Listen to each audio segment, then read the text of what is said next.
Olá, buscadores!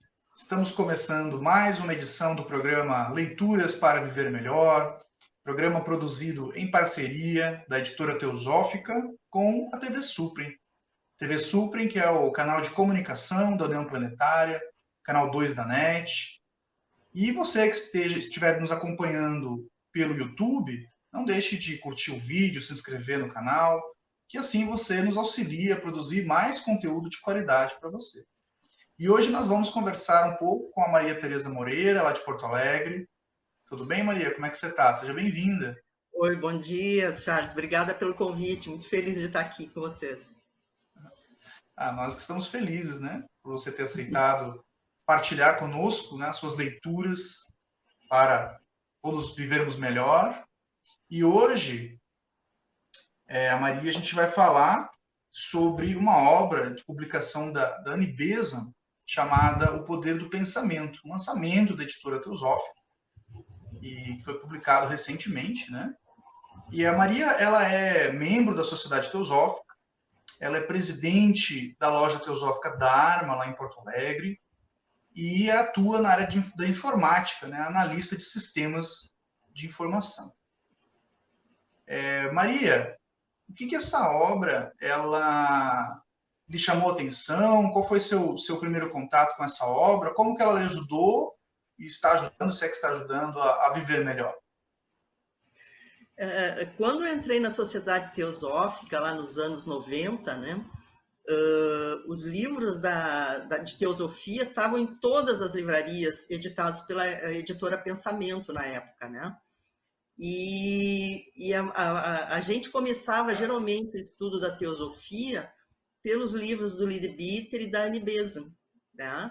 Então, o Leadbeater tem o lado oculto das coisas, que eu acho muito importante, e a Annie Besant, ela tem uma série de livrinhos pequenos que são uma maneira de tornar a teosofia mais fácil, mais palatável, né? Porque antes dela tinha só os livros da Blavatsky, que são livros profundos, mas às vezes de difícil compreensão, né? Então, Annie Besant fez esses livros sobre reencarnação, sobre o desenvolvimento do homem, a vida do homem em 3 mundos, e o poder do pensamento, que foi um dos primeiros que eu li e que me impactou muito, né? Principalmente por um aspecto que eu vou comentar depois, que é como o nosso próprio pensamento impacta no mundo, né? Então a gente vê que a gente é o construtor desse mundo, né? Com suas alegrias e as suas mazelas também, né? Então aquilo me impactou no sentido de que se a gente quer ter um mundo melhor, a gente tem que trabalhar a si mesmo, né? Com certeza, né? É o lapidar da pedra bruta, né? Como dizem em várias Sim, tradições, né? A gente como o Timer diz na sua obra, né? A autocultura, né? Ou como mais popular hoje em dia, o desenvolvimento do autoconhecimento, né? A gente trabalhar nós mesmos.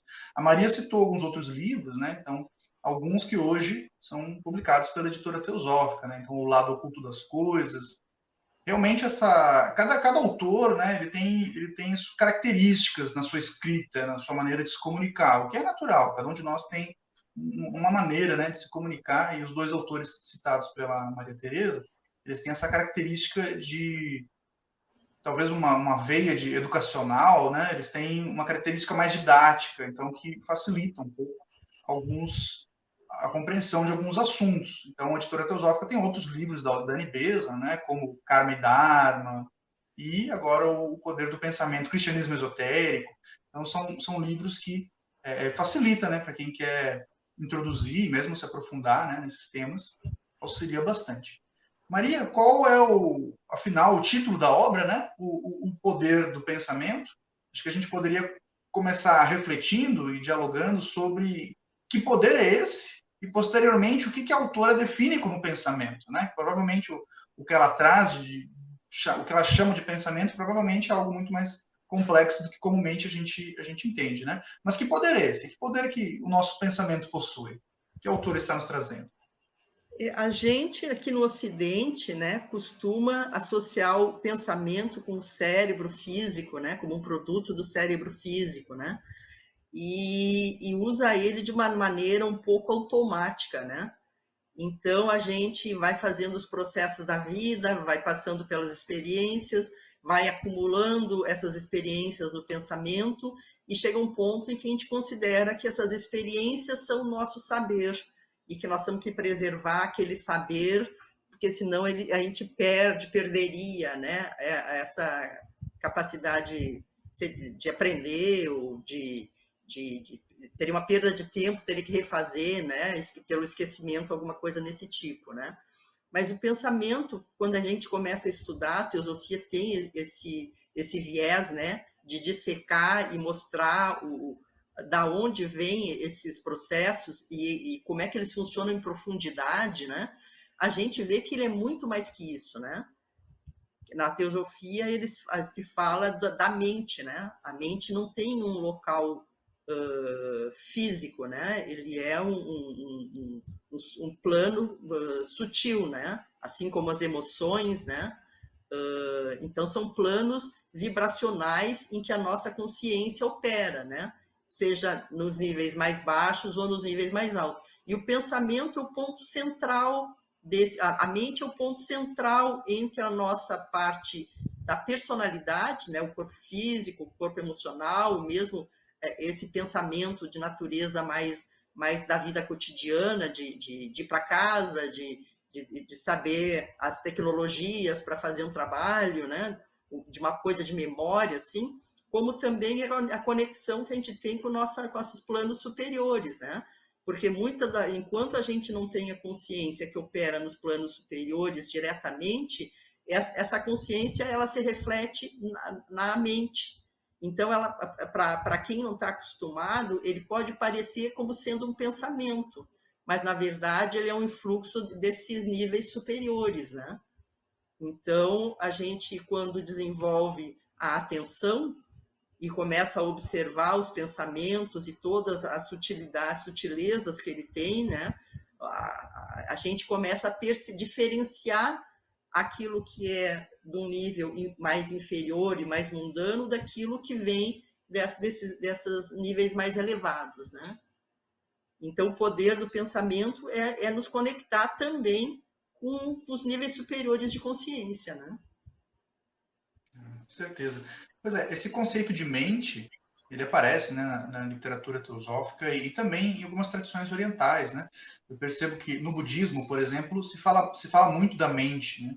Mas você vai perceber, se você estudar mais o conceito que o budismo, que a literatura teosófica apresenta de mente, a gente vai ver que é quase o que aqui no Ocidente a gente chama de alma, né? Porque é uma mente que sobrevive, né, ao fim da vida física. Então você percebe que não é, como você destacou, né, que aqui no Ocidente a gente relaciona a mente ao cérebro físico, né? Então a gente percebe que essas tradições do Oriente elas estão falando de mente, mas em um outro sentido, né, em um outro nível, né, que o cérebro seria um receptáculo, quase como um aparelho de rádio, né, que recebe essas informações dessa mente que a gente não sabe exatamente como é que funciona, né? Os livros nos trazem algumas indicações. A Helena Blavatsky fala bastante, né, a Blavatsky chama essa mente de manas, né? E essa mente, ela fala então que ela tem um duplo aspecto, como você descreveu, né? Ela pode se conectar com os princípios superiores, com nossos princípios espirituais, né? Poderíamos dizer assim, e também pode se conectar e deve, em muitos momentos, né, se conectar com as nossas atividades aqui baixas, mundanas, digamos, né? O que é necessário também. Cada um tem o seu momento, né? Por exemplo, agora a gente precisa pensar como conectar o computador, como conectar o celular, como ligar a câmera, né? Como iluminar o ambiente. Então, existe também esse conhecimento mais prático, que também é uma função da mente, né? O que as tradições nos trazem é da gente não tornar a mente somente esse escravo do cotidiano, né? Somente esse escravo das tarefas mundanas e começar a perceber essas influências que você comentou, né? Que muitas vezes o pessoal chama de insights, né? Esses insights espirituais ou a intuição, né? Na terminologia teosófica. A teosofia ela não tem nenhum conhecimento fechado no sentido assim de que a sociedade impõe algum conhecimento, né? Então, a gente estuda todas as linhagens, né?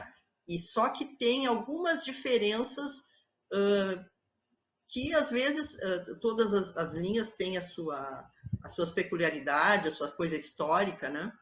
E a gente tenta perceber com profundidade e tirando esses vieses que não são importantes, né? A mente, como tu falou ali, né?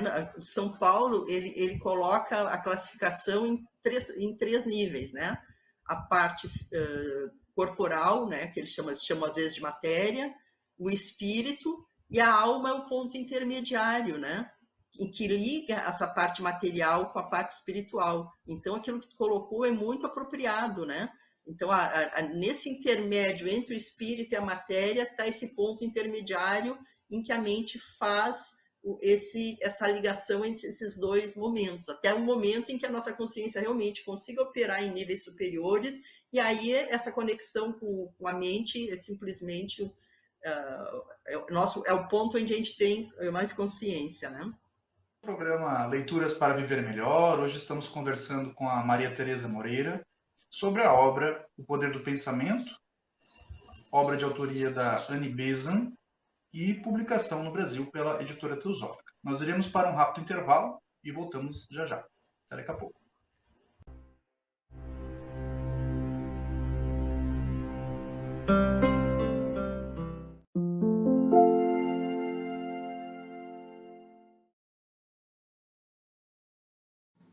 A editora Teosófica está com uma grande novidade para seus leitores.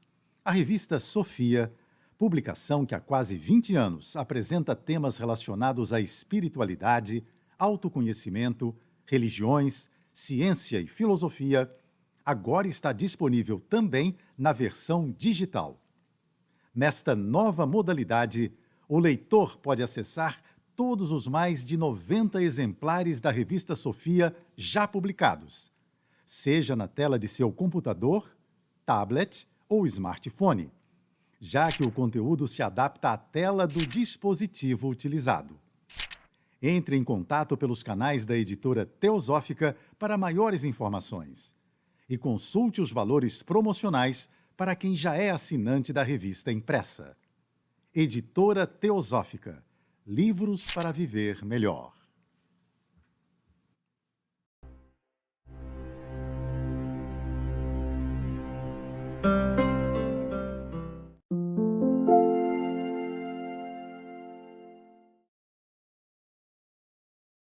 Estamos de volta, programa Leituras para Viver Melhor, hoje conversando com a Maria Tereza Moreira, lá de Porto Alegre, sobre a obra O Poder do Pensamento, obra de autoria da Annie Besant, publicação no Brasil pela editora Teosófica.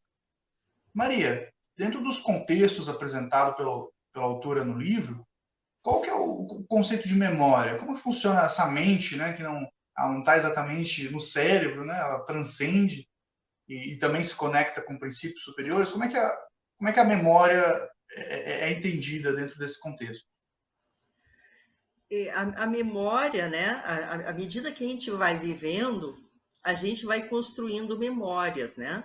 A memória ela tem um aspecto bem mais profundo que eu não vou tocar agora, mas mais assim no nosso modo de utilizar essa memória. A memória ela cria uma sensação de que a gente já conhece as coisas, né? Então, quando está nos acontecendo alguma situação na vida, a gente costuma buscar na memória o que a gente já conhece daquilo, né? Então, primeiro, a gente pega o momento presente, mistura com o passado e cria uma projeção de futuro, né? Então, a gente deixa com isso de ver a realidade do momento presente, né? Nem sempre as coisas se repetem, né? Esse processo ele pressupõe que as coisas sempre se repitam, né? Então, uma maneira de eu me precaver contra problemas é já saber o que vai acontecer. Mas, na verdade, muitas vezes a gente contribui com essa visão criando a própria situação, né? A coisa não existia, a gente cria uma prevenção e a gente mesmo precipita que a coisa se repita, né? Então, a gente tem que, dentro da espiritualidade, a gente tem que aprender a viver no momento presente, né? O momento presente é a realidade de hoje. É como as coisas estão hoje, como eu estou hoje, como o outro está hoje, e a gente consegue, no momento presente, perceber a realidade e trabalhar com as variáveis reais, né? Então, não interessa o que aconteceu no passado, interessa o que está acontecendo aqui e agora no presente. E quando a gente consegue começar a trabalhar no momento presente, botar nossa consciência totalmente no momento presente, a gente vê que a própria percepção que a gente tem no momento nos mostra o caminho a seguir, né? E é um caminho que ele é inclusivo, né? Ele não é um caminho de autoproteção, né? Eu contra o outro. É um caminho que ele enxerga a totalidade da coisa. Então, ele me mostra como agir e como resolver o problema, como é que o problema pode ser resolvido, né? Então, um caminho sem conflito também, né? O conflito, o caminho esse em que a gente começa a tentar prever o que vai acontecer, é um caminho que a gente geralmente cria conflitos, né? Porque se a gente teve alguma experiência no passado que não foi agradável, a gente hoje vai achar que ela vai se repetir. Então, a gente já vai vir precavido, às vezes a gente já vem até com respostas prontas para as coisas que nem aconteceram e talvez nem precisassem ter acontecido, né? Então, a gente é coautor do momento presente, né? Então, é um cuidado que a gente tem que ter e que melhora muito as nossas relações e a nossa solução de problemas, né? A memória, ela é uma ferramenta muito útil, obviamente, né? Nós nem conseguiríamos viver aqui no mundo de maneira prática sem essa ferramenta, é essencial, mas ela, como você disse, né? Ela pode se tornar um pouco uma prisão, né? O ser humano, naturalmente, tem medo do desconhecido, e nós nos sentimos desconfortáveis diante da ignorância. Esse é um sentimento humano, né? É natural. Então, quando nós desconhecemos totalmente algo, a gente tenta encontrar uma resposta, né? A gente não se sente confortável com a ignorância, né? Com o desconhecimento. Então, a gente tenta, então, encontrar uma resposta, muitas vezes. Aí isso também é a raiz um pouco da superstição, né? A gente cria uma resposta, às vezes até absurda, para ter uma resposta, né? Porque ter uma resposta é melhor que não ter, por totalmente desconhecido. Eu sei que a autora também ela aprofunda alguns conceitos, Maria, apresentados, né, na literatura teosófica, também por outros autores, como, por exemplo, as formas de pensamento. Se você pudesse falar um pouquinho sobre isso, né? Porque, então, ela está trazendo um conceito de que o pensamento, ele de alguma maneira, ele é palpável, né? Ele cria vida. Como que funciona essa dinâmica para nós? O pensamento, né, ele é uma energia, né? Tudo na vida é energia, né? E o pensamento também é. Então, quando a gente emite um pensamento positivo, a gente está criando uma energia positiva, né? Quando a gente emite um pensamento negativo, ou mesmo as emoções e os pensamentos estão muito, muito juntos, né? A gente gera uma energia negativa. E essa energia, ela tem uma duração conforme a intensidade que a gente coloca nela. Então, quando a gente está com muita raiva, a energia dessa raiva é muito grande. Então, ela vai ter uma duração independente de nós, né? Depois que a gente cria esse pensamento, essa energia se plasma por uma duração, né? Por um tempo determinado. Então, ela coloca muito que a gente está criando essas formas de pensamento a todo momento, né? De vez em quando positivas, em outros momentos negativo, e isso aí tudo fica no ar, digamos assim, né? E vai influenciando outras pessoas, né? Então, ela coloca que a gente é meio copartícipe, né, em algumas situações. Se a gente encontra uma pessoa que já está meio de mal com a vida, e a gente começa a colocar pensamentos negativos em cima dessa pessoa, a gente está reforçando aquilo que a pessoa já tem, né? Então, a gente se torna copartícipe de qualquer coisa que ela vier a realizar de negativo, né? E isso também é um karma nosso, gera um karma nosso também. Se a gente tem pensamentos positivos, a gente vai criando essas formas de pensamento positivas, né? E dessa maneira a gente ajuda o mundo.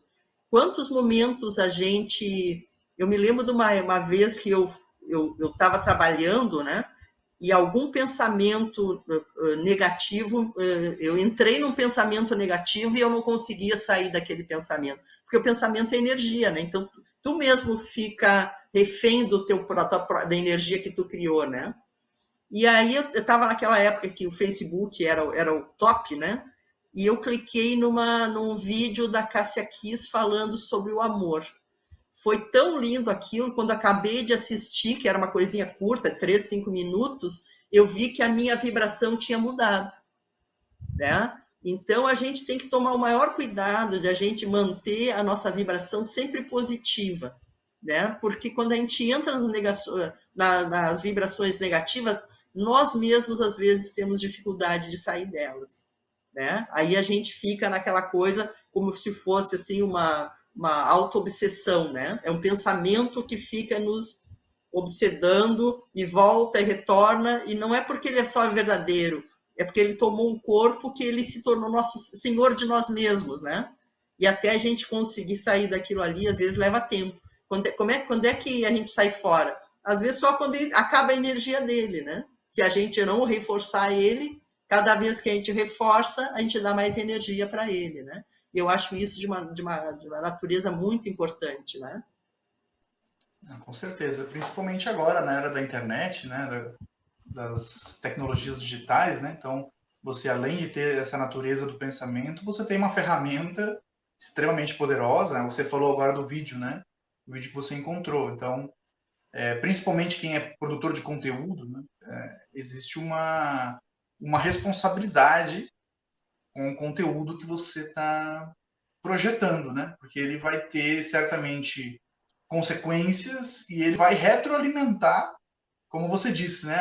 O pensamento ele esgota quando a energia dele esgota, mas ele pode ser retroalimentado por outras pessoas, por notícias, por vídeos, por textos, então, e também pela influência, né? Essa influência mútua, que nas tradições esotéricas, né, a gente fala que o ser humano tem um sobre o outro em vários níveis, né? Mental, emocional, físico.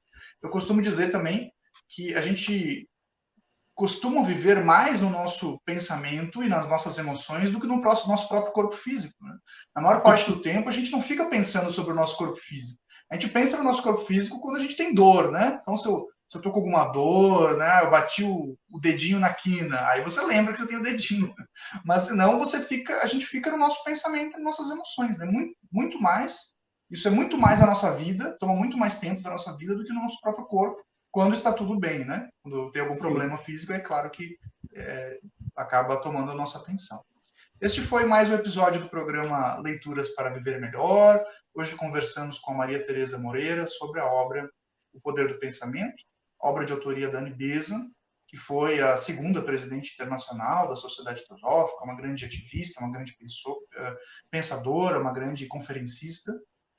E no Brasil essa obra é publicada hoje pela editora Teosófica. Maria, muito obrigado pela sua participação, pela sua partilha. Gratidão. Obrigada pelo convite. Adorei a experiência. Que bom. Fica o convite para voltar em outros programas, comentar outras publicações da editora Teosófica. Nós vamos ficando por aqui e até o nosso próximo programa.